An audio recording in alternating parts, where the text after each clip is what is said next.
그럼 살아가다 보면 우리의 인생에 반드시 찾아오는 몇 가지가 있는데요. 그 중에 한 가지는 전환점입니다. 한번 따라 하실까요? 전환점.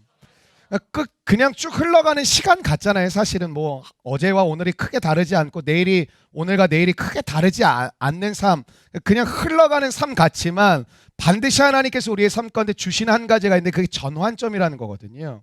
굉장히 획기적인 변화의 시간이 있다라는 거예요. 여러분 예수를 믿으면서도 이 전환점을 맞이하지 못하셨다면 큰 문제거든요. 굉장히 획기적인 변화의 시간을 맞이하는 오늘 이 밤이 되기를 주님의 이름으로 축원합니다. 좌석을 보니까 오징어 게임 같네요. 몇 분 사라지셨는데 빨리 카톡 보내서 빨리 오라고. 네. 여러분 모세가 그런 변화의 시점을 맞게 되는 게 오늘 3장의 내용이거든요. 그러니까 모세의 시간이 그냥 쭉 흘러갔어요. 40년이란 광야의 시간이 쭉 흘러가는데 하나님이 그를 버리신 것 같아요. 그리고 그를 그냥 방치하신 것 같아요. 놔두신 것 같아요. 왜냐하면 40년 동안 아무 일도 없었다니까요. 40년 동안 아무 일도 없었던 그의 인생이 그냥 쭉 흘러갔잖아요. 근데 그런 시간 속에서 하나님은 전환점, 굉장히 획기적인 변화의 시간을 맞이하게 되는 게 오늘 출애굽기 3장의 내용이라는 것이죠. 이런 왕궁을 떠나서 여러분 그러니까 이게 비교가 되잖아요. 그 전에도 그냥 광야에서 살았으면 뭐 그런가 보다 하겠는데 하나님이 이게 너무 뭐 그 옛날에 그 뭐 백마 타고 이렇게 일 닦는 거 뭐였죠? 체험 삶의 연장. 나이 50세세요? 네, 네. 오늘 그 되게 오래된 건데. 네, 고맙습니다. 네. 갑자기 흐름이 끊겼어요. 자고 싶네요. 네. 이런 왕궁을 떠나 광야에서 40년을 보냈는데 이게 완전 비교가 너무 극심하잖아요. 왕궁에 이런 이집 대통령실에 대통령 그 뭐 살다가 뭐 노예로 산다라는 그 광야에서 나그네로 산다라는 게 쉽지가 않았겠죠. 그러니까 전 40년이 너무나도 화려하고 너무나도 부족함 없이 지냈기 때문에 후 40년은 훨씬 더 힘들었을 거예요. 왜냐하면 광야와 왕궁의 삶은 완전히 다른 거잖아요. 그러니까 여러분의 삶도 그러실 것 같아요. 굉장히 이렇게 막 좋은 시간을 보내다가 완전히 바닥으로 떨어지는 삶을 살면 견디기가 너무 어려운 것이죠. 이전의 삶과 비교하게 되니까 그렇지 않을까요? 이런 광야의 40년은 저는 이렇게 한 문장으로 한 단어로 줄일 수 있다고 생각해요. 잊혀진 시간이에요. 모세라는 존재를 그 누구도 기억하지 않아요. 그 누구도 생각해 주지 않아요. 그 누구도 연락하지 않아요. 그러니까 광야의 40년은 마치 이런 거예요. 외로워서 힘든 게 아니라 그냥 내 존재가 부정당하는 기분이거든요. 아무도 기억해 주지 않고 아무도 알아주지 않고 아무도 나에게 먼저 찾아와 손 내밀어 주지 않은 정말 말 그대로 잊혀져 버린 시간과 같은 시간을 보냈다라는 것이죠. 이런 광야에 이게 푹 파묻혀가지고 양을 치면서 살았습니다. 지금이야 뭐 목동이 되게 낭만적으로 보이지만 이런 그 당시 목동은 그냥 쫙 빈민층이라고 생각하면 되고 아무도 안 하려고 하는 일을 했다고 생각하면 돼요. 여러분 자꾸 대관령 양떼목자 이런 거 생각해가지고 다윗 겁나 부자였나 보다 이렇게 생각하는데 그거 전혀 다르고요. 그 당시 목동은 아무도 하려고 하지 않은 일이었고 최빈민층 중에 빈민층이라고 생각하시면 될 것 같습니다. 그러니까 40년을 양을 치며 살았는데 아무런 일이 없었어요. 이런 사람이요 뭐가 괴롭겠어요? 아무 일이 없다라는 게 괴로운 거예요. 여러분 하루하루 일상을 보내면서 물론 감사하시고 기뻐하시고 찬송하시고 여러분 뭐 신앙이 좋으시니까 그렇게 살겠지만 아무 일도 일어나지 않는 시간을 계속해서 반복적으로 보내는 것보다 힘든 게 있을까요? 되게 어려운 거거든요. 이런 아무 일도 없었는데 무려 40년 동안 아무 일이 없었습니다. 그리고 늘 지나다니는 광야의 길에서 기대가 있겠어요? 여러분 뭐 퇴근하는 길에 하나님의 임재를 경험할 거란 기대 없잖아요. 지하철에서 갑자기 막 방언받고 막 지하철에서 막 예언하고 뭐 이런 상관 안 하시잖아요. 근데 늘 지나다니는 광야의 길에서 늘 양을 몰고 다니는 그 길에서 그냥 아무 기대도 없고 아무 생각도 없고 그냥 멍 때리면서 지나가는 그 길에서 살아계신 하나님을 만나게 되는 게 오늘 내용이에요. 그러니까 이 내용을 너무 여러분이 주일학교식으로 떨긴 나무에 불이 붙었어요. 이런 식으로 이해하시면 이 말씀은 너무나도 이제 빈곤해지는 것이죠. 여러분의 인생의 전환점을 이렇게 기대하고 계시지 않으세요? 어떤 특별한 스펙이 쌓였을 때, 또 여러분의 인생의 어떤 소중한 사람을 만나게 되었을 때, 또 여러분의 삶 가운데 뭐 갑자기 뭐 이렇게 연봉이 뛰고 대학원에 진학하고 특별한 사건이 벌어졌을 때 인생의 전환점이 일어날 거라고 기대를 하시잖아요. 근데 성경의 인물들은 대체적으로 가망이 없고 알아주지 않고 소망이 없는 그 일상을 보내고 있을 때 하나님의 특별한 만으로 채워진다라는 거예요. 나의 특별함이 있어야 특별하신 하나님이 찾아오시는 게 아니라 하나님의 특별함이 아무런 특별함이 없는 우리를 덮어 주심으로 말미암아 특별하게 되어진 은혜를 받으시기를 축원합니다. 이게 착각하는 거예요. 자꾸 나의 특별함을 만들어야 될 거라는 생각이 드는 거예요. 내가 뭔가 좀 특별하고 뭔가 돋보이고 사람들이 보기에 뭔가 와 할 만한 그런 포인트가 일어나야 하나님이 나를 귀히 여겨주시고 특별히 여겨주셔서 놀랍게 쓰시지 않을까. 아니에요. 하나님의 특별함으로 평범하기 짝이 없는, 아니 평범하지도 않은 죄인된 우리를 덮어주심으로 이게 그러니까 하나님이 일하셨다고밖에 말할 수 없는 것이죠. 하나님의 특별함으로 여러분의 삶이 충분합니다. 여러분이 특별해지려고 애쓰고 노력하는 삶을 좀 힘을 빼시고 그 시간에 하나님의 특별함이 내게 부어지기를 소망할 수 있는 진짜 믿음의 백성 되시기를 주의 이름으로 축원합니다. 여러분, 떨기나무에 불이 붙었어요. 불이 붙었는데 불이 사그라들지 않아요. 더 놀라운 것은 떨기나무가 타서 없어져야 되는데 타서 없어지지 않았다라는 것이죠. 여러분, 불은요 하나님을 상징하는 거예요. 아마 우리 권사님들 좀 아실 텐데 옛날에 교회 가면은 굉장히 압박을 많이 줬습니다. 불 받았어? 이렇게 물어봐요. 불이요? 이제 그 정신 나간 청년들이 이제 라이터를 꺼내요. 불 드릴까요? 뭐 이렇게 하는 거죠. 그러니까 우리가 불 받았다라는 얘기를 어떤 능력 위주의 생각을 많이 하는 것 같아요. 너 불 받았어? 그러면 이제 뭐 너 능력 있어? 하나님의 은사 있어? 하나님 주신 어떤 특별한 사건이 있어? 이런 성경에 여러분 성령도 불처럼 바람처럼 임하시잖아요. 그 불은 능력을 상징하는 게 아니라 하나님을 뜻하는 거예요.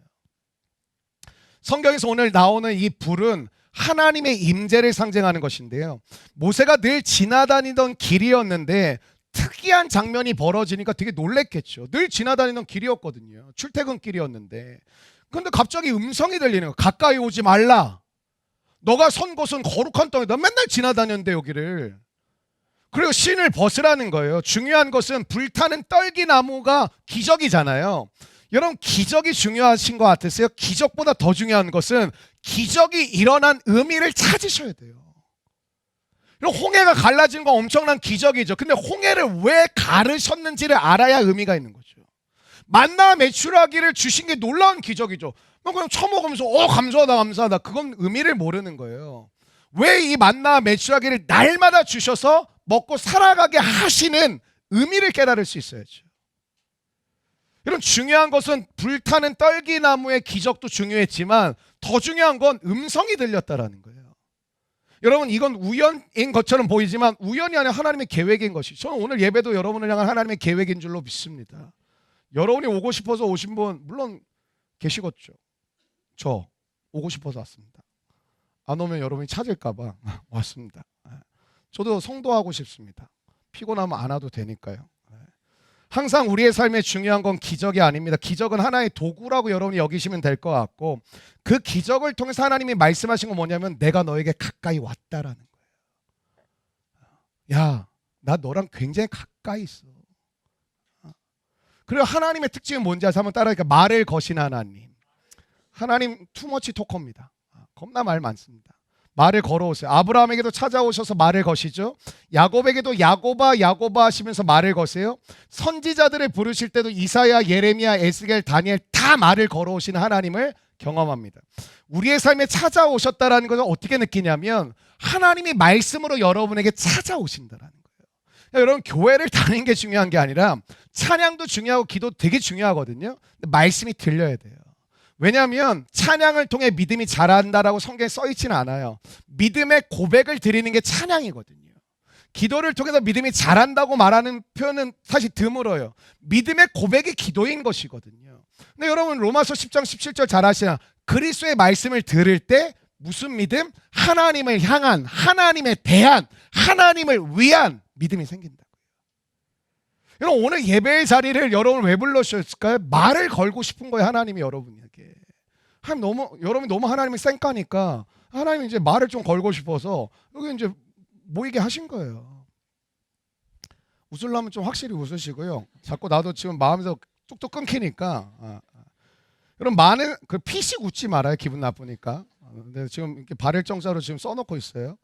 그럼 많은 사람에게 지금 설교하고 있지만 어떤 사람은요 되게 놀라는 분들이 있어요. 어떤 분들이냐면 마치 저 설교를 날 위해 준비했나? 그렇진 않습니다.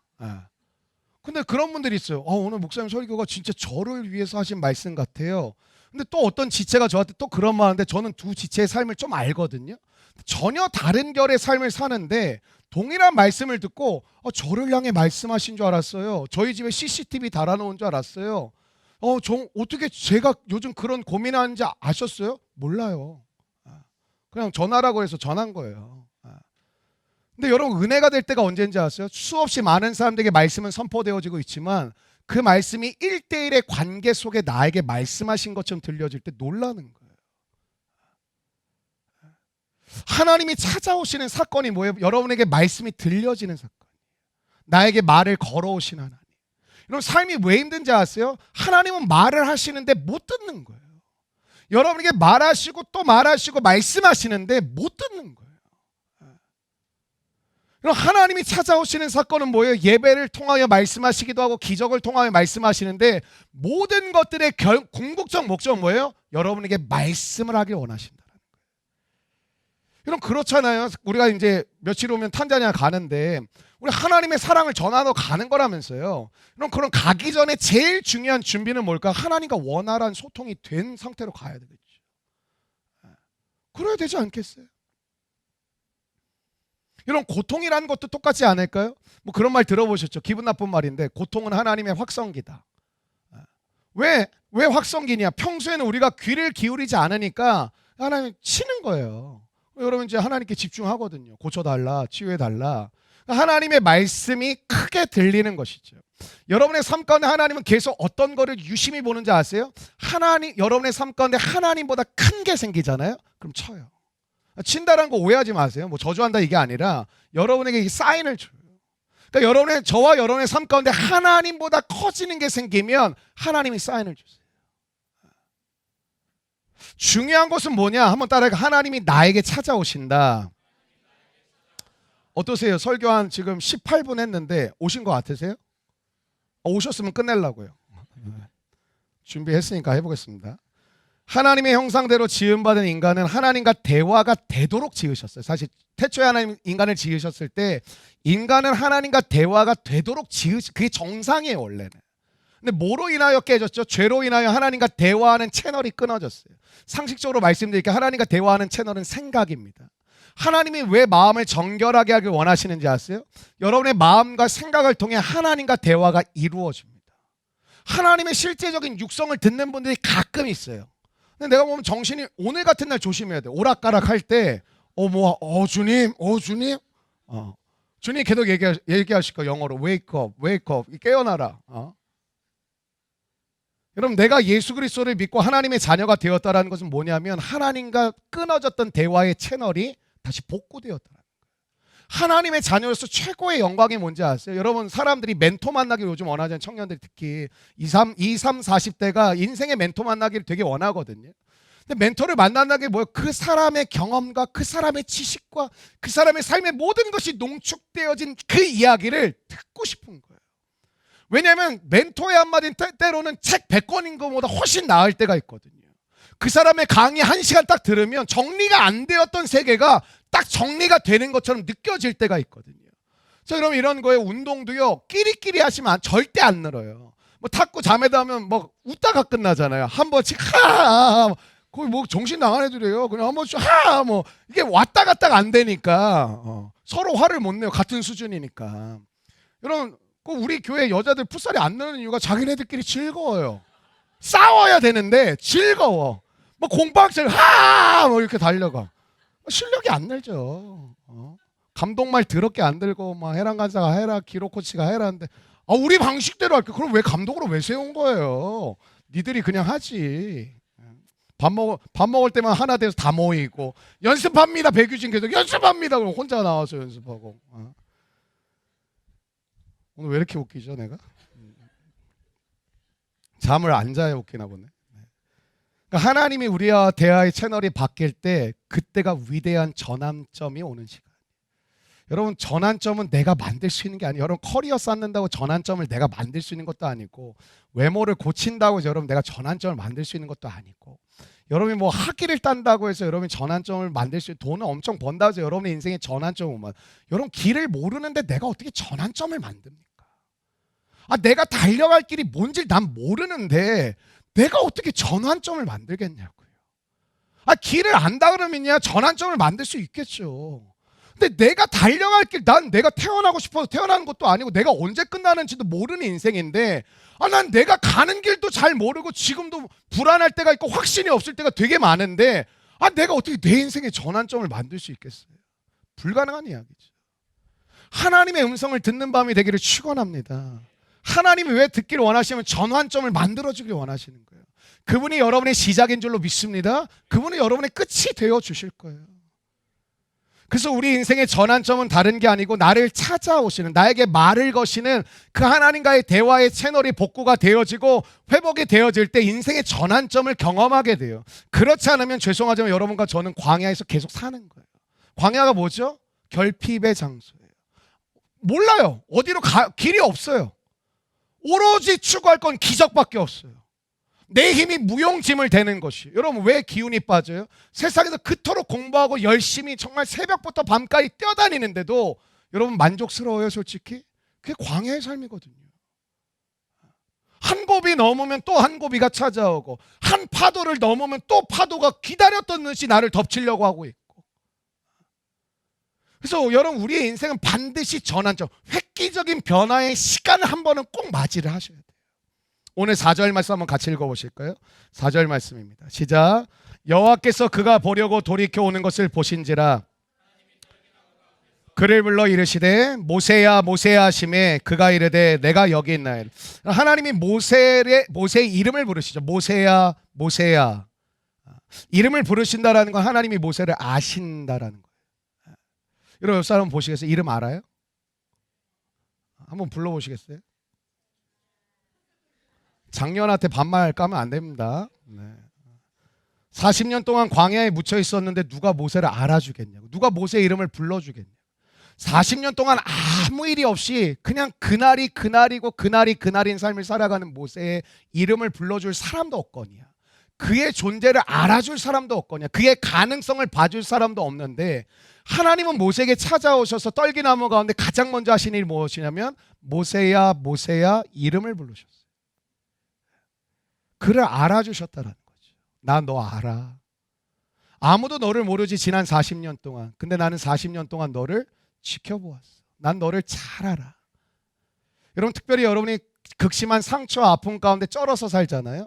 여러분의 존재가 어떠냐면 그냥 부정당하는 기분이거든요.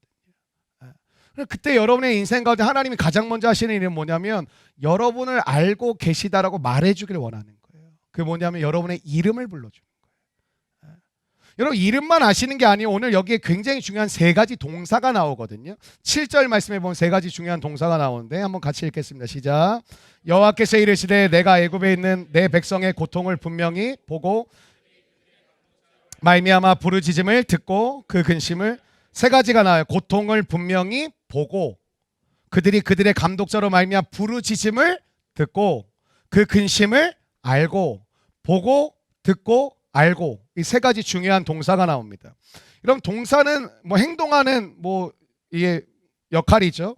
보셨다라는 거예요, 들었다라는 거예요, 아셨다라는 거. 한번 생각해 보세요. 오늘 여러분이 지치고 힘든 이유 중에 하나가 누가 여러분을 봐주고 있나요? 누가 여러분의 음성을 귀 기울여 듣고 있나요?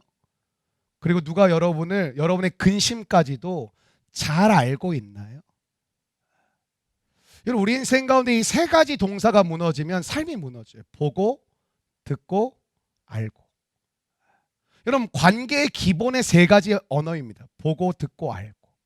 하나님이 왜 보았다, 들었다, 알았다를 얘기하실까요? 나는 너와 관계하길 원해. 난 너와 관계 맺길 원해. 근데 그분이 뭐 하셨다고요? 보셨다고요. 그분이 뭐 하신다고? 들으셨다고요. 그분은 아신다고요. 왜 우리의 삶에 개입하기를 원하실까? 우리의 삶의 고통과 절망과 아픔과 탄식을 그분은 알고 계시거든요. 그래서 관계를 맺길 원하시는 거예요. 알고 계십니까? 그리고 우리 약함을 아시고 그 약함 가운데 찾아오시는 것이죠. 그리고 어떻게 하세요? 모세에게 부르심을 주는 장면이 이제 본격적으로 시작이 되는데 하나님의 마음을 가지고 하나님의 손과 발이 되어 살아갈 존재를 주님은 지금도 찾고 계신 거예요. 그게 부르심이에요. 여러분이 무슨 직업을 가져야 될지, 나는 어느 영역으로 나아가는 게 나랑 맞을지, 나는 어떻게 가서 성공을 해야 될지가 부르심이 아니라 하나님의 마음을 가지고 하나님의 손과 발이 되어 갈 사람을 하나님은 부르시기를 결정하고 찾고 계세요. 누가 내 마음을 가진 사람이 없을까? 누가 내 손과 발이 되어줘 살아갈 존재가 없을까? 저는 이번에 2차 탄자니아 선교 가시는 분들, 또 물질로 기도로 함께 협력하는 모든 분들이 의미가 있다고 생각해요. 여러분, 대부분의 사람들은 신앙생활을 머리와 생각으로만 하거든요. 그거 안 한다는 뜻이에요. 신앙생활은 반드시 희생과 대가가 없이는 못하게 되어 있어요. 여러분, 옆 사람과 사귐을 가지려고 해도 희생이 있고 대가를 지불해야 되거든요. 감정 싸움도 있고 관계 싸움도 있고 뭐 여러 가지 안 맞는 부분도 있고 잘 맞는 부분도 있고 뭐 여러 가지가 있잖아요. 나는 하나도 희생을 안 해. 근데 좋은 관계를 맺기를 원해. 그건 불가능한 거예요. 10절 말씀 한번 같이 읽어보시겠습니다. 10절 말씀입니다. 시작. 이제 내가 너를 바로에게 보내어 너에게 내 백성 이스라엘 자손을, 여러분, 잊혀진 40년의 세월을 보낸 80세 된 노인 이 모세에게 하나님이 찾아오셔가지고 뜨악하게 하시는 거죠. 바로에게 가서 너를 서게 하리라. 이건 말이 안 되는 거예요. 11절에 모세가 이렇게 반응해요. 모세가 하나님께 아뢰되 내가 누구이기에 바로에게 가며 이스라엘 자손을 애굽에서 인도하여 내리까. 여러분 한번 따라 하실까요? 내가 누구이기에. 이거 여러분 되게 질문 많이 하는 질문 아니세요? 내가 누구이기에. 제가 그거 할 수 있을까요? 제가 그럴 만한 사람일까요?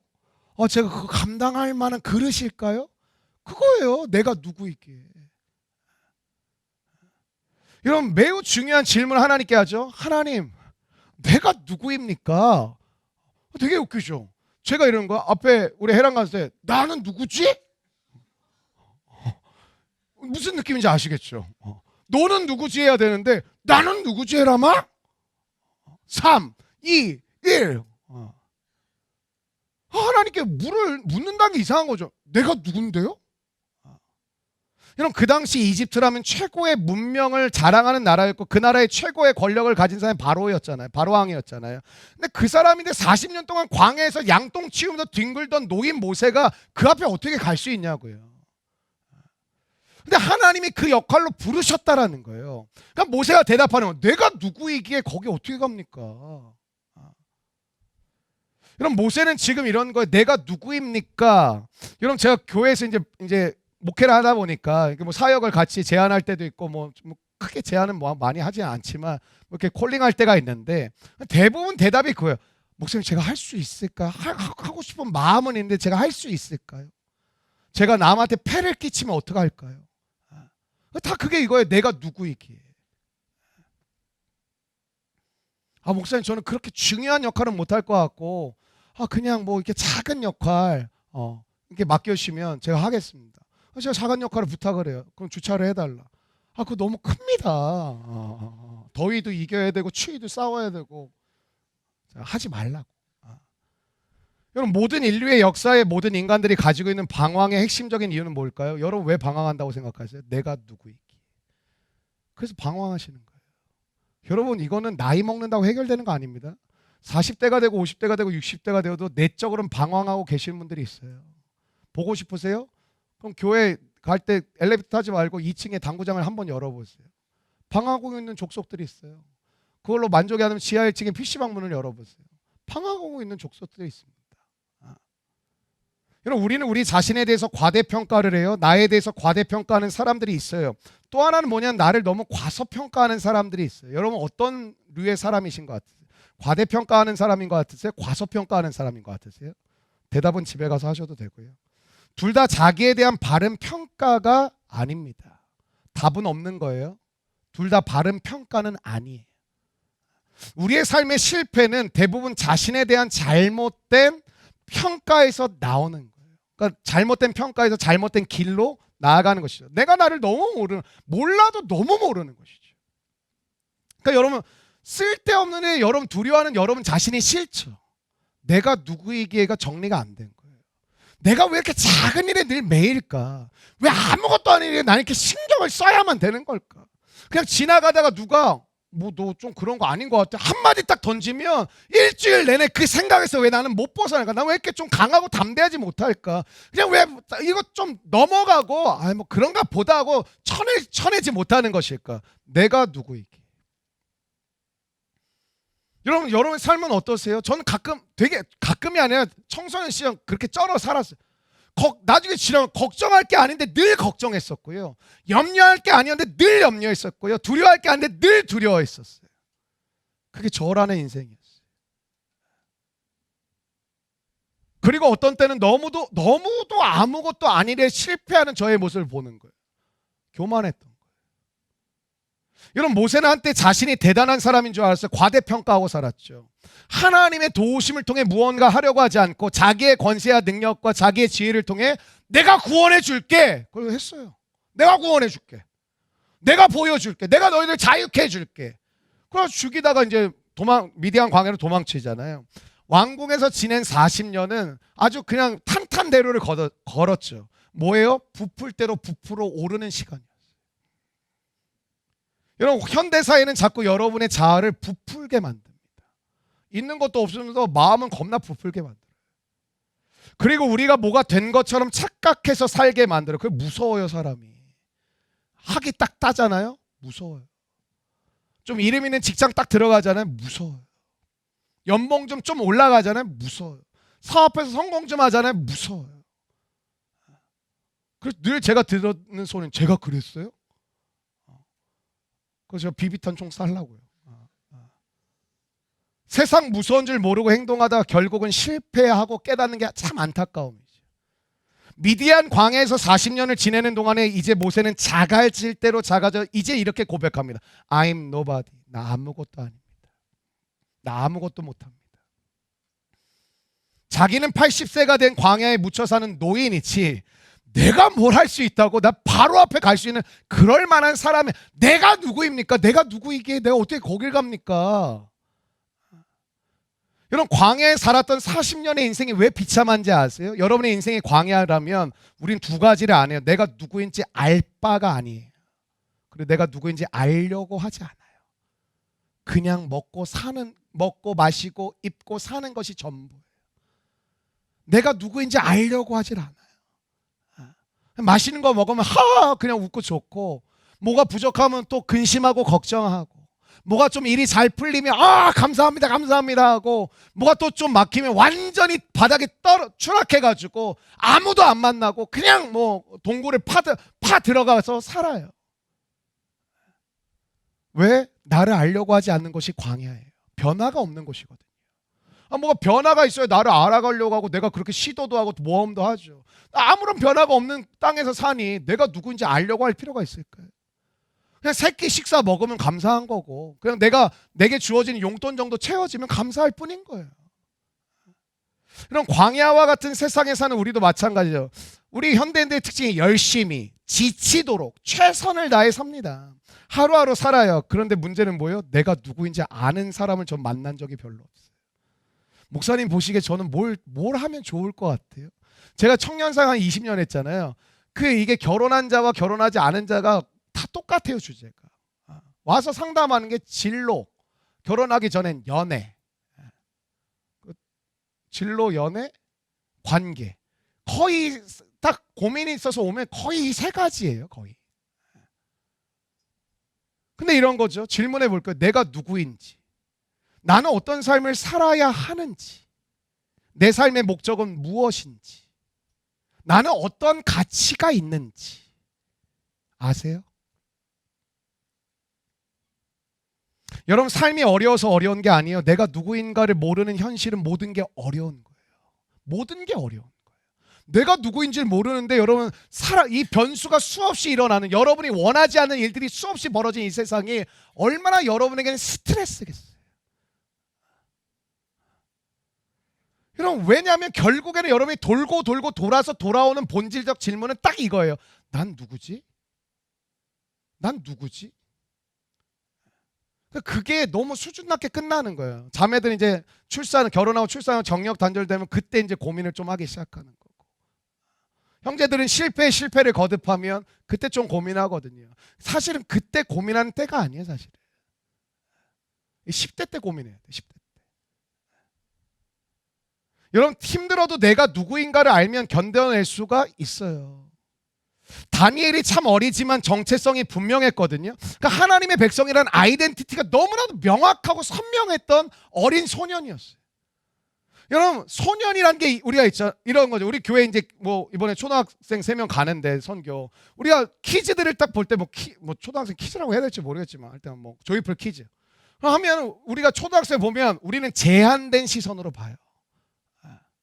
아 너가 그것만 해도 진짜 잘한 거다.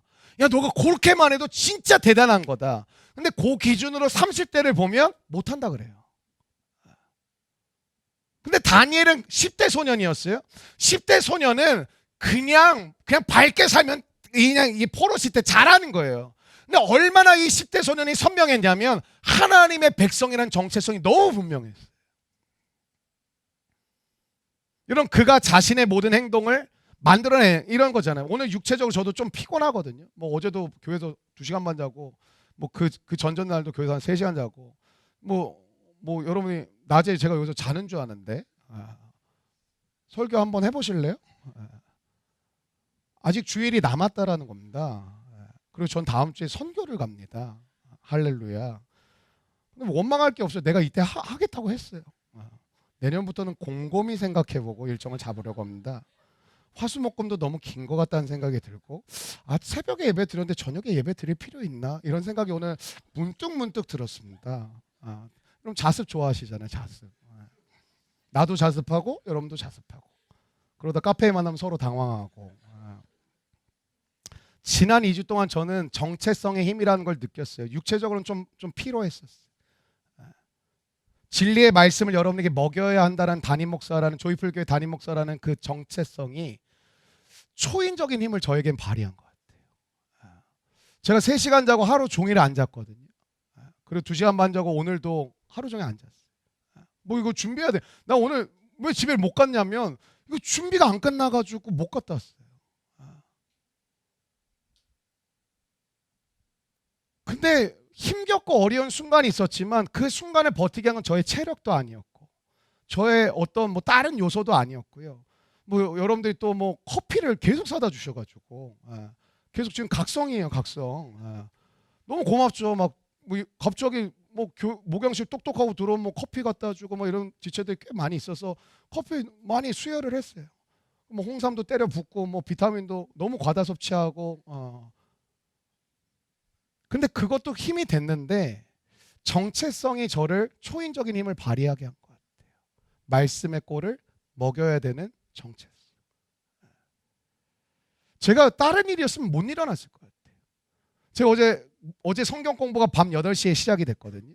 근데 제가 이제 요 기간에는 보통 성경 공부 1시간 반에서 2시간 정도를 보통 하는데 보통 1시간 반 정도 하는데 1시간 정도에 끊어요. 근데 어제 또 우리 수미 자매하고 이채한 형제가 했는데 또 은혜를 겁나 받아가지고 나눔이 끝이 없는 거예요. 어디서 끊지?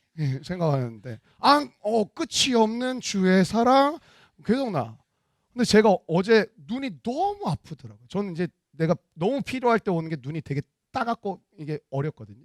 막 눈을 뜨고는 있고 듣고는 있는데 못 견디겠는 거예요. 그럼 이제 헤어지고 목양실에 딱 앉았는데 그 몸이 녹아지는 것 같은 기분이 들어요. 견디고 잠깐 또 올라와서 한 2시간 자고 일어나서 하고 하는데 내가 다른 일이었으면 이거 일어나서 할 수 있었을까? 제가 그렇게 여러분을 귀하게 여기고 있답니다. 네. 야 진짜 하기 싫다 진짜. 네. 여러분 정체성이 분명한 무서운 게 뭔지 아세요? 목숨까지도 걸어요. 여러분 믿음의 선진들 중에 순교했던 분들이 되게 많죠. 특징이 뭐예요? 나는 하나님의 사람이다. 부름받아 나선 이 몸이다. 하나님의 부름을 받은 사명자든 그 한 가지 정체성 때문에 목숨까지도 걸었어요. 여러분 명확한 정체성이라는 게 얼마나 무섭냐면 하나뿐인 목숨까지도 건다니까요. 내가 하나님의 백성이라는 분명한 정체성이 목숨까지도 걸어버리면 제가 좋아하는 말씀 중에 하나 사도행전 20장 24절인데 내가 달려갈 길과 주 예수께 받은 사면 곧 하나님의 은혜의 복음을 증언하는 일을 마치려 하면은 나의 생명조차 조금 더 귀한 것으로 여기지 아니하노라. 왜요? 내가 달려갈 길과 주 예수께 받은 사명 그 무슨 뜻이에요? 나 하나님의 자녀야. 나 하나님 백성이야. 이게 사도 바울이 너무 명확했던 거예요. 여러분 자신감이라는 것은 외모나 재능이나 외적인 커리어로 만들어지는 게 진짜 절대 아닙니다. 믿으시기를 진짜 바랍니다. 안 믿으실 줄 알았어요. 우리는 그동안 쌓아온 커리어나 외적인 조건들을 통해서 자신감을 만들어 보고 싶어 해요. 여러분 근데 그건 굉장히 상대적인 거 아닐까요? 외모라는 거, 커리어라는 거. 무슨 뜻이냐면 여러분의 커리어가 평균적으로 그냥 보편적으로 굉장한 커리어를 가지고 있다 할지라도 여러분보다 더 높은 더 멋진 커리어를 가진 사람이 딱 나타나는 순간 어떻게 될까요? 무너지는 거예요. 한순간에 깨지는 거예요. 나보다 나은 사람이 딱 등장하는 순간 끝나는 거예요. 그럼 전 교회에서 그거 예민한 사람이 딱딱 보여요. 자기 딴엔 생각했더니 그래도 우리 교회에서는 내가 외모로는 5위 안에 들지. 나를 밀어내는 어떤 애가 온 것 같아. 싫어해요. 싫어한다니까. 내가 가끔 경계하고 다녀요. 저 신천지 아니야? 신천지 아니야? 가면 막 가서 어떻게 하셨어요? 뭐 이렇게 해요. 너 나가라는 거지. 네가 오면 내가 5위 안에 못 들어간다. 형제들도 미묘한 신경전이 있어요. 풋살할 때 지나치게 하는 애들 있죠. 열등감이 가득한 애들입니다. 내가 쟤 때문에 돋보이지 못해. 시메람에게는 안기로에게는 시메람. 숙명의 대결인 거죠. 쟤 하나님 뭐 하나 부러지면 좋을 것 같은데. 사람이요 비교로 살잖아요. 죽이고 싶은 마음까지 들어요. 진짜 무서운 거예요. 여러분 이 시대가 왜 이렇게 잔인해졌죠? 비교 의식에 쩔어 살잖아요. 나보다 돋보이는 사람이 등장하면 절대 박수가 안 나와요. 여러분 나보다 더 나은 사람이 한순간에 깨지는 비교의 한순간에 열등감에 그냥 빠지는 거라니까. 그게 자기의 아이덴티티가 되면 안 되고 될 수도 없는 거죠. 여러분 직업은 여러분의 정체성이 절대 아닙니다. 여러분 외모는 괜찮은데요. 전 청년 사람 참 놀랬던 게 외모는 제가 봤을 때 괜찮거든요. 객관적으로. 근데 열등감에 빠져서 사는 사람들이 의외로 되게 많아요. 외적인 것들로 자기의 정체성을 삼으면 어떨까요? 불안한 거죠. 자매들 밤에 바를 게 얼마나 많아요. 아이크림, 안티에이징. 영혼이 안티인데. 능력이 있는데도 자신감 없는 사람들 진짜 많아요. 능력이 있어요. 자신감이 없어요. 그 정도 하면 대단한데 계속 불안해하는 거예요. 목사님 저 못하죠. 저 잘 못하죠. 솔직하게 못해. 그러면 또 싫어 뭐라 하고. 너 괜찮아 그러면 거짓말하지 마세요. 그럼 어쩌라는 거야 나보고. 그 요즘 수화를 배우고 있어요. 나는 너를 사랑해. 여러분 자신감이 없는 이유는 내가 나를 믿지 못함이거든요. 내가 나를 믿지 못함.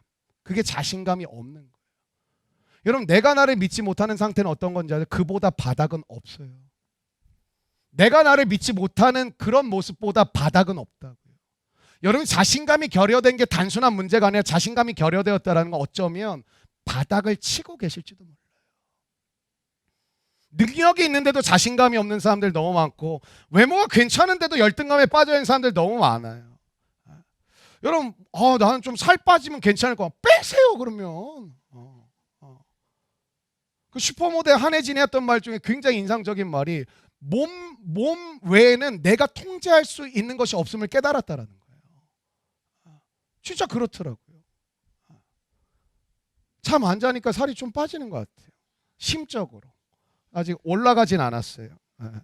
내가 나를 의심하는 거예요. 이거보다 바닥 인생은 없어요. 뭐예요? 정체성이 없는 거예요. 광야에서 40년을 푹 파묻혀서 살다 보니까 자기의 존재 자체가 사라져 버렸어요. 여러분 직장이 어떠함도 여러분과 저에게 중요하다고 생각해요. 예를 들면 저도 어느 교회 목사냐 어느 교회 사역자냐 이게 되게 중요할 수 있다고 생각해요. 근데 그거보다 더 중요한 건 내가 어느 환경 속에 있는 목회자라는 것보다 환경이 중요한 게 아니라 나가 개척교회에 있든 대형교회에 있든 소형교회에 있든 중형교회에 있든 내가 목사라는 하나님의 부르심을 받은 목사라는 정체성이 훨씬 더 중요해요. 왠지 아세요? 환경이 나를 누르지 못해요. 하나님이 저에게는 그걸 정말 실감나게 해요. 저는 우리나라에서 0.1% 안에, 숫자적으로 0.1% 안에 드는 교회 교역자였습니다. 근데 제가 그 다음에 간 교회도 1000명 정도, 결코 작지 않아요. 근데 여기에 비하면 너무 작아요. 제가 있었던 곳에 한 주에 1만 5천 명의 예배를 드렸어요. 제가 마지막에 섬기는 청년부 한 공동체만 2,300명이었어요. 근데 어느 날 기숙사에 있는데 지역교회 어렵다는 얘기는 이미 알고 있었는데 막 청년부 다 죽어가고 예배드리는 영상만 하는데 너무 충격적인 거예요. 하지 말아야 될 기도를 한 거죠. 하나님, 저를 보내실 곳이 있다면 보내시면 가보겠습니다. 하나님 다른 기도 응답 안 하거든요. 근데 금방 응답했어요. 그래서 갔어요. 가서 엄청 후회했죠. 내가 잘못 음성을 들었다. 근데 이미 사임하고 부임했는데 뭐 바꿀 수가 없잖아요. 할 수 있는 게 기도밖에 없더라고. 그 제가 이제 나온 장신대는 한경진 목사님 기념 기도탑이 있는데 매일 올라갔어요. 매일 올라가서 1시간씩 기도했어요. 때로는 하소연하고 때로는 하나님 원망하고, 하나님 가라고 한 적도 없는데 하나님도 진짜 힘드실 것 같더라고. 원망하고 불평하고 왜 나를 보내셨냐고, 네가 가고 싶다고 하지 않았냐, 이 교회는 아닌 것 같다, 다른 데 가야 되겠다. 근데 그때 제가 느꼈던 것도 그거예요. 내가 누구인지를 잘 모르는 거예요. 여러분, 물론 우리는 우리 자신에 대한 정직한 성찰이 필요해요. 주제에 넘은 일을 해서는 안 됩니다. 맞아요. 자신에 대한 정확한 판단과 이해가 필요해요. 교회 다니는 사람들이 약간 펌프질이 돼 있어요. 그냥 다 은혜라고 생각하고 다 뭐 믿음이라고 생각. 아니에요. 우리는 믿음 안에서, 말씀 안에서 정확한 성찰이 가능한 존재들이에요. 말씀은 정확하거든요. 그러나 자신을 지나치게 경멸하는 것도 문제가 너무 크다라는 것이죠. 자신을 너무 형편없는 사람 취급하는 것도 너무 잘못된 것이라는 거죠. 누가? 내가. 여러분, 내가 누구인가를 아는 것은 너무나도 중요해요. 왜? 정체성에서부터 모든 게 나오거든요. 군인이 되면 처음에 하는 게 신병교육대 가서 훈련받는 거예요. 근데 한 6주 정도, 5주 정도 받으면 정체성이 바뀌니까 말이 바뀌어요. 단아가로 다 해야 되고 삶이 바뀐다니까요. 여러분, 우리의 정체성이 달라진다는 거, 우리의 존재가 달라진다는 게 너무나도 중요하다는 것이죠. 여러분, 모세가 놓친 건 딱 하나 있어요. 한번 따라하니까, 하나님이 누구이신지. 하나님이 누구이신지를 모르니까 하나님이 말씀하시잖아요. 근데 내가 누구인지 모르겠는 거예요. 오늘 말씀을 듣고 계시잖아요. 여러분, 하나님을 믿고 들으시길 축원합니다. 하나님이 누구이신지 알아야 그분의 말씀이 들어올 때 내가 누구인지를 알게 돼요. 지금 나에게 말을 걸고 있는 그분이 누구인지를 알지 못한 거죠, 모세는. 그래서 모세에 흘러나온 말이 뭐예요? 자기도 모르게 무의식중에 나온 말이, 내가 누구인데 내가 어떻게 바로한테 갑니까?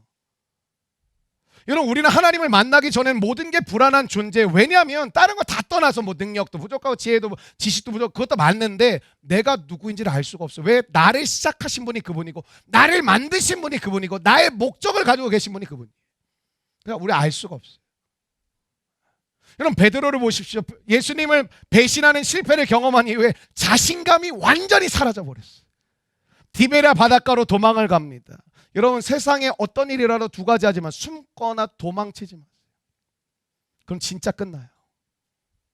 물론 도망가도 주님이 찾아오시는데 이왕이면 도망 안 가는 게 더 좋아요. 다시는 주님의 제자로 살아갈 용기와 자신감이 다 사라졌어요. 그러니까 모든 걸, 주님 따라가는 제자의 길을 모든 걸, 여러분 3년을 따라다녔는데 미련이 남지 않았겠어요. 근데 그걸 일시에 다 접어버렸다니까. 저같이 목회란 그래도 전도사 때부터 한 20년 가까이 했는데 갑자기 한순간에 목회를 접는다라는 건 진짜 어마어마한 충격 아니고서는 쉽게 접혀지진 않아요, 사실은. 근데 왜 그걸 언제 접혀질까요? 여러분, 직장이 힘들 때가 아니라 여러분이 그 직장 생활 속에서 내가 누구인지를 모르면 직장은 언제든 그만둘 수 있고 학업은 언제든 포기할 수 있고 언제든 여러분의 삶 가운데 무엇이든 내려놓은 준비가 다 되어 계신 거예요. 그게 문제가, 그 환경과 상황도 여러분이 지대한 영향을 끼치겠죠. 근데 그보다 더 중요한 건 내가 누구인지 모르고 다니는 직장, 내가 누구인지 모르고 공부하고 있는 그 학위, 내가 누구인지 모르고 하는 그 자격증 공부, 내가 누구인지 모르고 살아가는 관계, 신앙. 실패를 여러 번 경험한 사람들의 특징이 있어요. 정체성이 무너지고 따라오는 결과가 뭐냐면 자신감이 하나도 없어요. 이런 목사님들 가운데도 목회가 안 되고 계속 실패를 하면 나중에 목사님들이 고민하는 게 다 그래요. 내가 부르심을 받은 게 내 착각이었나 봐. 그때 내가 은혜 받고 흥분해서 그랬나 봐. 그런 생각과 마음들이 밀려와요. 그럼 여러분 무엇을 해도 안 돼요. 첫 번째는요, 생각이 묶이고요. 두 번째는 손과 발이 묶여요. 생각과 손과 발이 묶이면 어떻게 될까요? 끝난 거예요. 실패의 자리에 주님이 찾아오셔서 말씀하시죠. 요한의 아들 시몬아, 여러분 주님이 베드로라고 안 불러요. 베드로 이름을 바꿔주신 분이 주님이신데 실패의 자리에 가서는 다시 뭐라고 부르냐면 요한의 아들 시몬아 불러요. 내가 나를 사랑하느냐? 뭐예요? 주님이 너 돌아갔어 예전으로. 너 나 믿기 이전의 상태로 돌아갔어. 근데 주님이 그를 다시 찾아와 주시고 만나 주시고 내 양을 먹이라, 내 양을 치라, 내 양을 먹이라 말씀하시고 다시 사명을 회복시키시는데 하나님이 내가 누구인지를 깨닫게 해준 베드로에게 찾아온 은혜가 뭔지 아세요? 자신감이 회복이 돼요.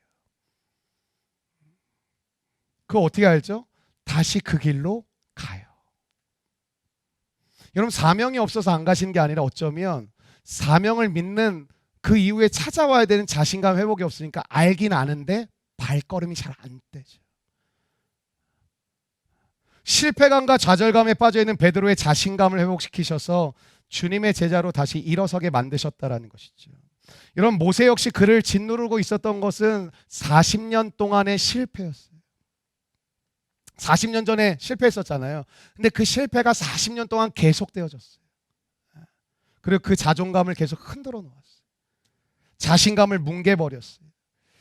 얼마나 바닥으로 떨어졌냐면요. 뭘 해도 자신의 실패와 절망과 좌절의 웅덩이에 또 빠지는 거예요. 무슨 생각할까요? 난 안 되나 보다. 난 끝났나 보다. 하나님도 나를 싫어하시는 것 같다. 어떤 것에도 자신감이 없고 쪼그라들 대로 쪼그라들고 위축될 대로 위축되어 있어요. 이렇게 불안에 빠져있는 모세에게 하나님은 어떻게 하시냐면 12절 말씀이에요. 어떻게 하시냐면 12절인데 오늘 본문 12절 한번 같이 읽어보겠습니다. 시작. 하나님이 이르시되 내가 반드시 너와 함께 있으리라. 내가 그 백성을 애굽에서 인도하여 낸 후에 너희가 이 산에서 하나님을 섬기리니 이것이 내가 너를 보낸. 여러분 여기 중요한 이제 하나님의 회복의 사인이 뭐냐면 한번 따라할게요. 내가 너와 함께 하겠다. 여러분 오늘 이 음성이 여러분에게도 들리시기를 주님의 이름으로 축원합니다.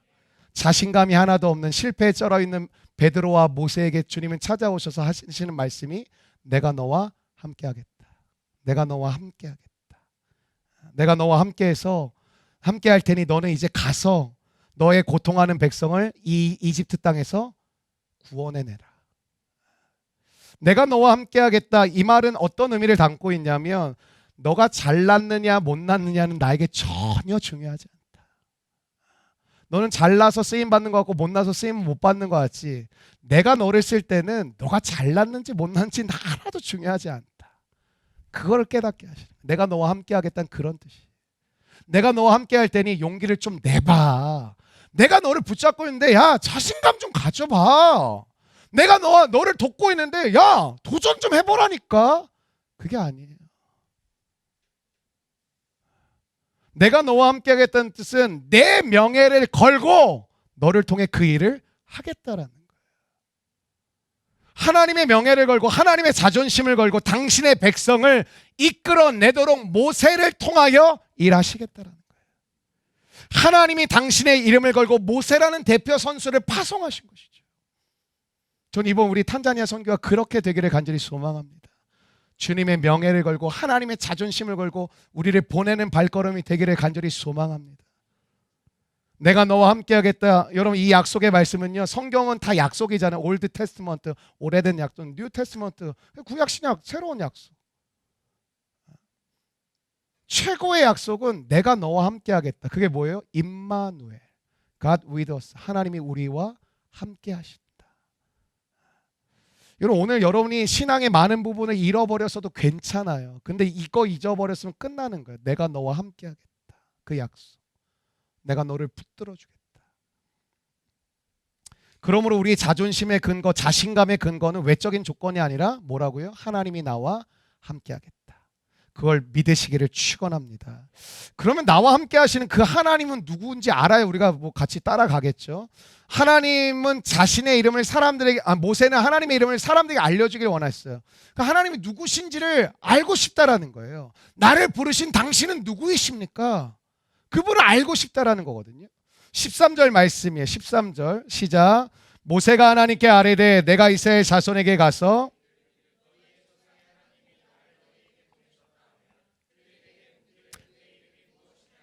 내가 무엇이라고 그들에게 물었죠. 14절에 이렇게 대답해. 하나님이 모세에게 이르시되 나는 스스로 있는 자인이라. 또 이르시되 너는 이스라엘 자손에게 이같이 이르기를 스스로 있는 자가 나를 너에게 보내셨다 하라. 모세는 아직 하나님이 누구신지 몰라요. 물어보죠. 이름을. 하나님 당신의 이름을 알려주십시오. 누구십니까? 근데 이게 되게 애매해요. 나는 스스로 있는 자다. I am who I am. 여러분 이렇게 들으면 그렇습니까? 이렇게 될까요? 뭐야?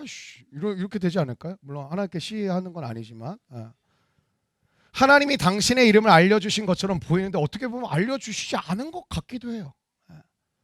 나는 나다가 이게 I am who I am이거든. 한번 따라할까요? 나는 나다. 옆 사람 한번 얘기해 보시죠. 나는 나다.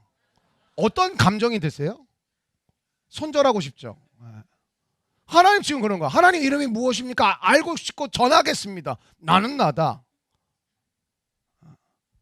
근데 이건 어떤 뜻이냐면 나는 너에게 내가 누구라고 설명해 줄 수가 없어. 내가 너한테 뭐라고 설명을 해준들 너가 이해할 수가 없어. 너의 지식의 세계, 너의 경험의 세계에서는 내가 누구인지를 너에게 백날 소개를 해주고 설명을 해줘도 너는 내가 누구인지를 알아들을 수가 없어. 그런 뜻이에요. 여러분 영원하신 하나님이라고 우리가 그런 말 되게 자주 쓰는데 영원이라는 거 아세요? 우리 이 땅에서 영원이라는 걸 경험해 본 적이 없거든요. 몰라요 사실은 영원히. 천국에서 영원히 살 거라면 저는 가끔 묵상해 보거든요. 영원히? 그 지루하지 않을까? 영원히? 이러면 어떠세요? 축구는 하는 거야? 조이풀 풋살은 있을까? 갔는데 서로 쌩까나? 아나? 주혜야 이렇게 이름을 기억할까? 아니면 아가씨 이럴까? 뭐 이렇게 모르잖아요. 우리가 영원이라는 개념을. 인간의 관점에서 정확히 알기 어려운 게 하나님이죠. 알려주신다고 알 수 있는 분도 아니에요. 사실 알려준다고 하셔도. 그래서 오늘 본문에는 자신을 조금 더 순화해서 설명한 나는 아브라함의 하나님이요 이삭의 하나님이요 야곱의 하나님이다.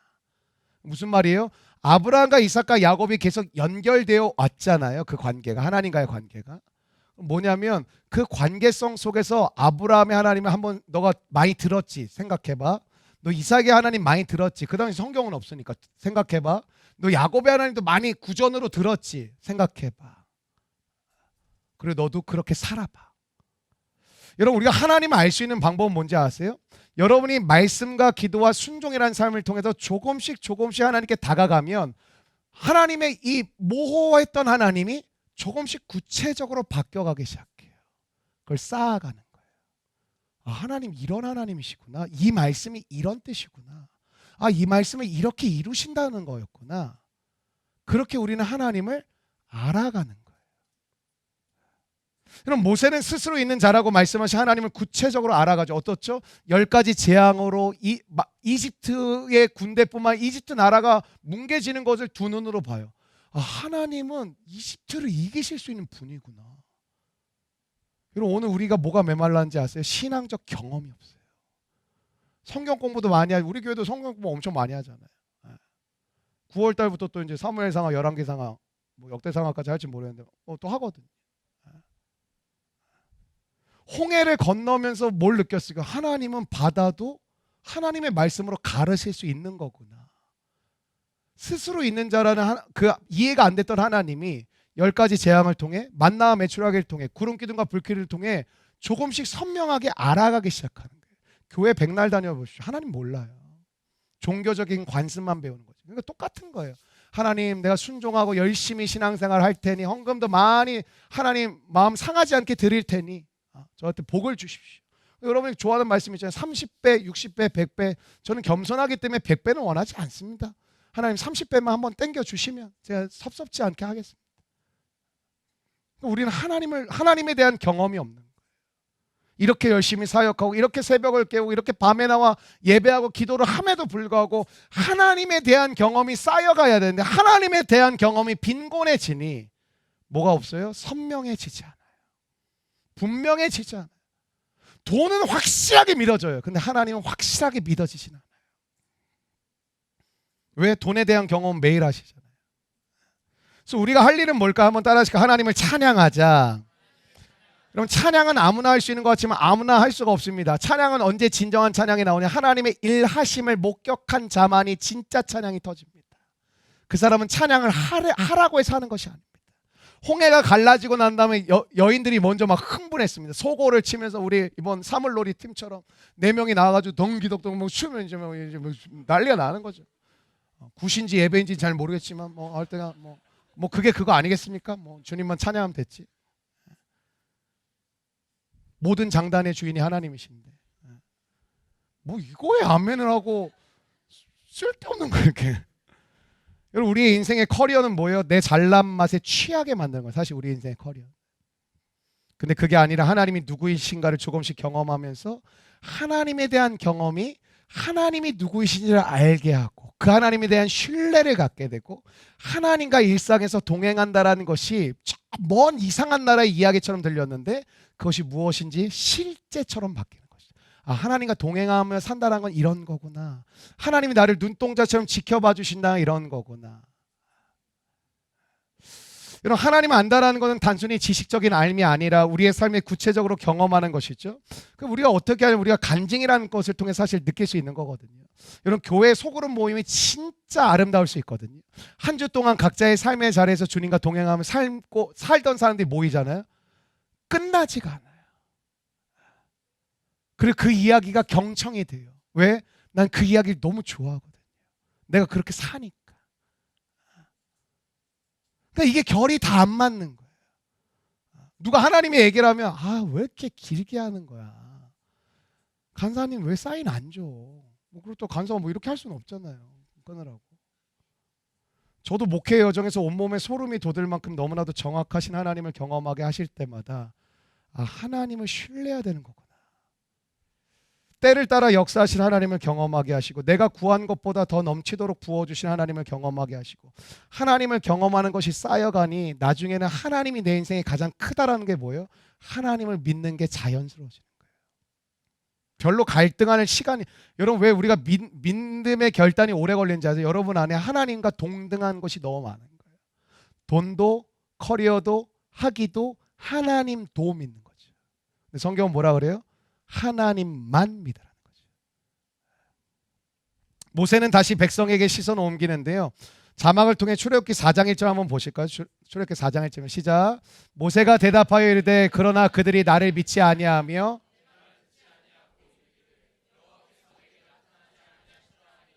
이런 모세가 지금 시작도 하지 않았는데 의심을 해요. 왜 의심하냐면 얘네들 나 안 따라온다. 그럴 애들이 아니다.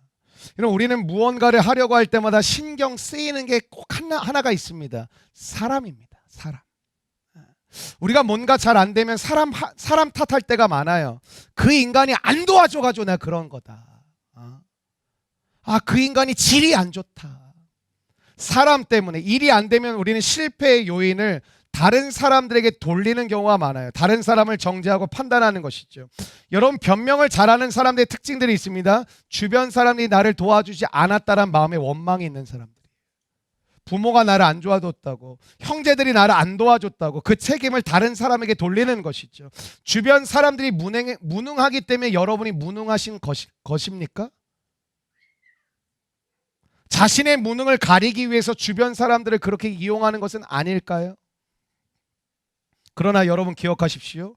누구 때문에 일을 못하는 법은 없습니다. 누구 때문에. 중요한 것은 나라는 것이죠.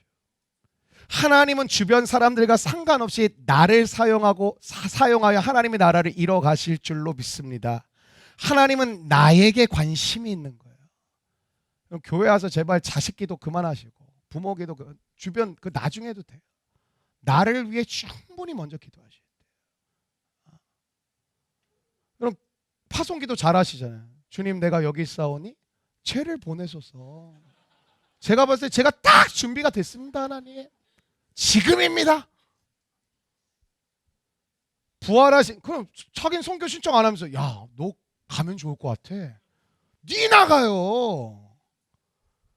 그럼 부활하신 예수님이 다시 베드로를 만나주시죠. 회복을 일으키신데 베드로가 예수님에게 이렇게 질문을 던져요. 요한복음 21장 21절인데 이에 베드로가 그를 보고 예수께 여짜오되 주님, 이 사람은 어떻게 되겠사옵나이까? 이 사람은 요한복음에 의하면 그 요한입니다. 그러니까 요한은 자기애가 굉장히 강한 사람이에요.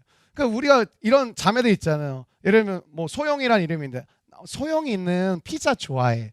어떻죠? 오른쪽 뺨도 때리고 왼쪽 뺨도 때리고 또 때리고 또 때려야 돼요. 이거 하지 마세요, 자매들. 너무 충격적이었어요? 잘라주세요. 너무 충격적이에요. 날 굉장히 좋아하는데 이렇게까지 경멸하는 거 처음 봤네. 뭐 이래가지고 주님 만난 줄 알았어요. 베드로의 질문에 주님이 단호하게 대답. 베드로야, 왜 너는 다른 사람들에게 왜 이렇게 신경을 많이 써? 너는 왜 너한테 관심이 별로 없고 너는 왜 이렇게 다른 사람들의 말과 행동과 반응에 너는 왜 이렇게 민감해? 그거예요. 그럼 주님이 요한은 이렇게 될 거고 저렇게 될 얘기 한마디도 없고요. 이렇게 해요. 너는 나를 따르라 이렇게 얘기해요. 오늘 비교의식에 쩔어 계신 분들 계시고 온갖 주변 사람들에게 관심 많은 호기심 천국인 분들 계시죠. 뭐 드셨어요? 뭐가 그렇게 궁금해요? 늘 다른 사람 비판하고 정죄하는 일에 자신의 시간을 굉장히 많이 보내는 분들. 우리 장년들도 전화하는데 시간 쓰지 말고 기도하세요. 시간이 남아서 그래요. 내가 하는 일이 시간이 부족한데 뭐 다른 애한테 신경 쓸 에너지가 어디 있어요? 하나님은 말씀하세요. 하나님, 쟤 어떻게 돼요? 저 사람은 어떻게 돼요? 저 가정은 어떻게 돼요? 쟤네들은 어떻게 돼요? 야, 나는 너에게 관심이 있거든.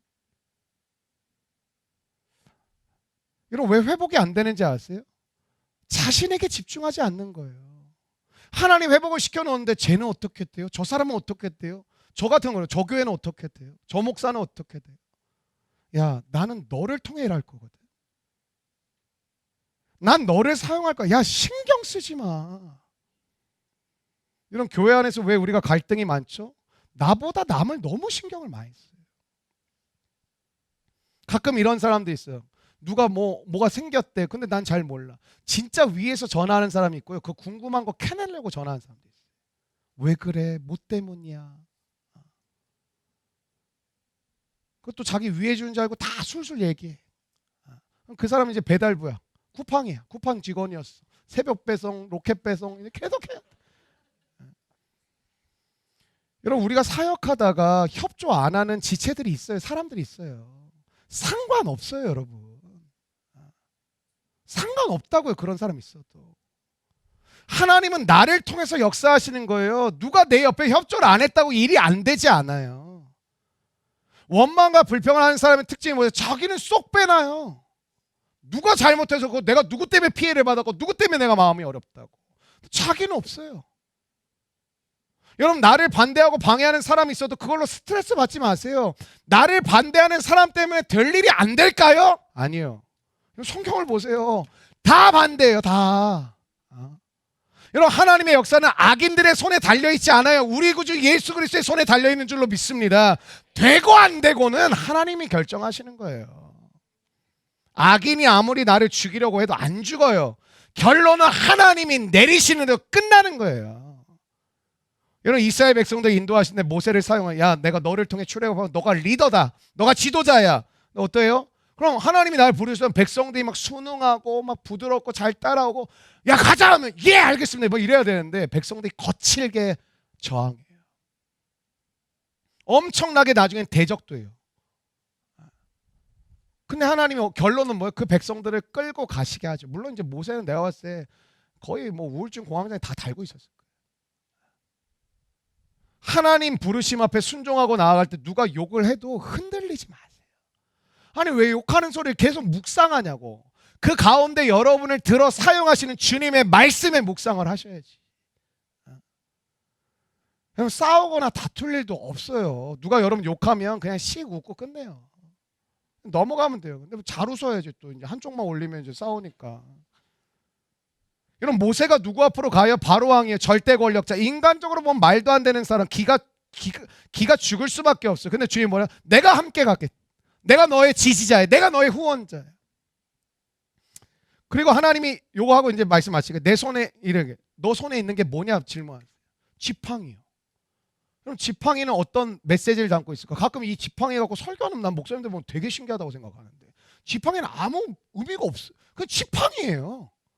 나 이거에 왜 이렇게 뭐 그럼 모세의 지팡이 우리가 그럼 찾으러 가야죠. 여러분 지팡이가 상징하는 건 뭡니까? 아무것도 아님. 그게 지팡이에요. 오늘 지팡이 갖고 3주 동안 설교하시는 목사님 봤어. 이단이다.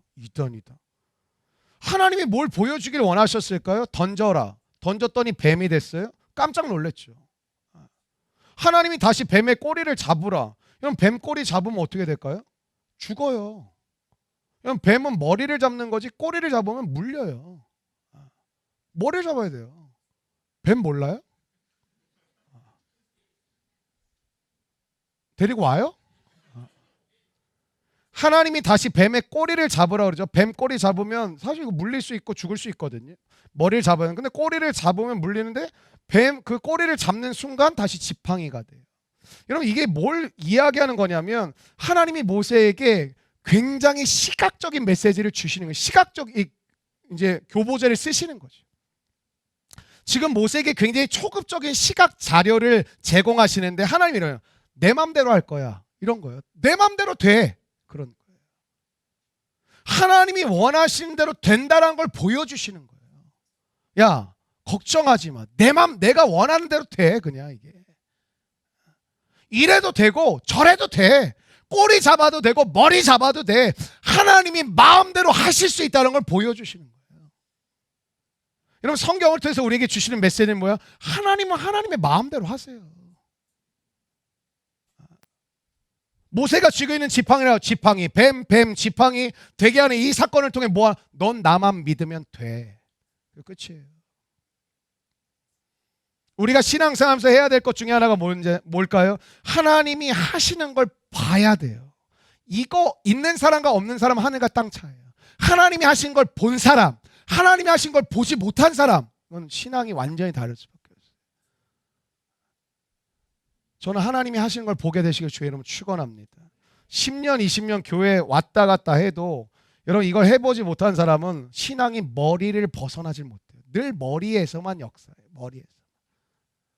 하나님이 아니면 모세가 어떻게 바로 앞에 갈 수 있겠어요? 불가능한 거거든요. 이 일을 통해서 하나님의 의도는 뭐예요? 모세로 하여금 더 이상 핑계대지 못하게 하시는 거예요. 여러분 오늘도 여러분 안에 오랫동안 결단해야 될 주제들이 있으시죠. 왜 결단이 안 될까요? 핑계대고 있는 거거든요. 다른 사람 핑계, 상황의 핑계, 환경의 핑계, 자기 자신의 핑계.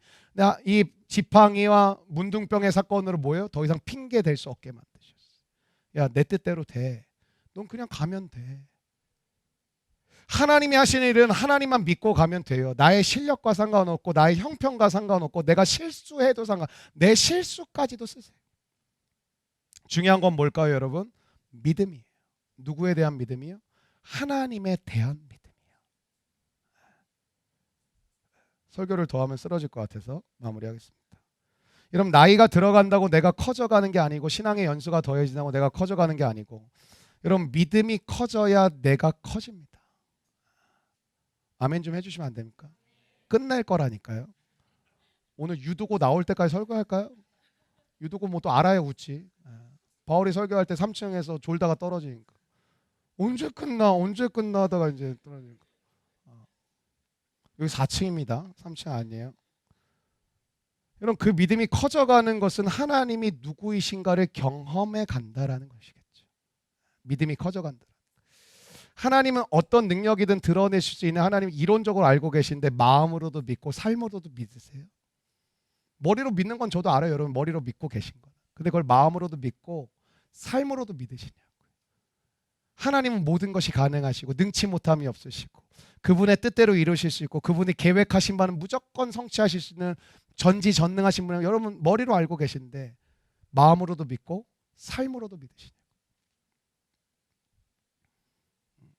여러분 모세는 광야에 파묻혀 40년 동안 이제 나는 아무것도 아니라고 생각하고 있는 그를 부르세요. 그리고 그를 사용하시고 이스라엘의 무대에 그를 올리세요.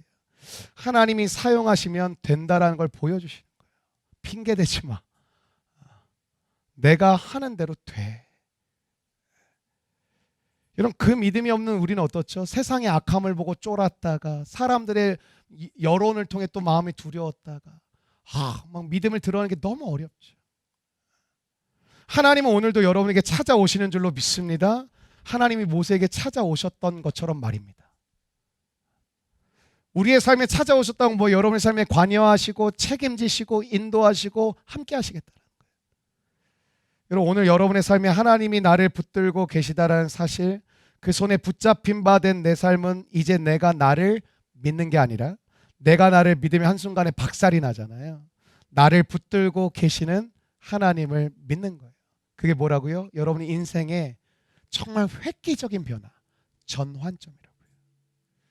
여러분 예수를 믿는 이유는 전환점을 맞이하시는 거예요.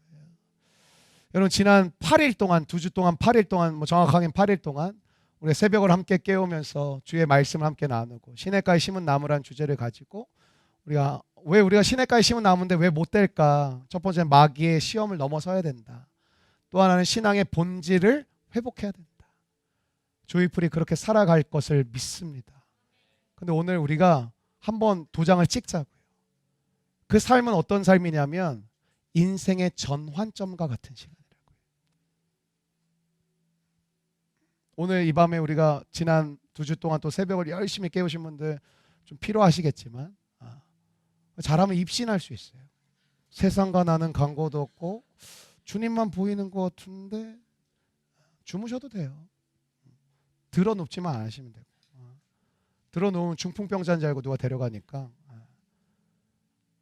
여러분 진액을 쏟아놓는 기도로 오늘 경험할 수 있는 시간이 될 수 있을 것 같아요. 나는 체력적으로 바닥이고 난 좀 육체적으로 좀 지쳐 있는데 내 영혼의 힘으로 기도가 되어진다라는 그 진액을 쏟는다라는 그 뭐 창자가 떨린다라는 내 온몸의 전율을 느낄 수 있는 하나님이 기뻐하시는 기도가 되어지는 거룩한 밤이 되시기를 주님의 이름으로 축원합니다.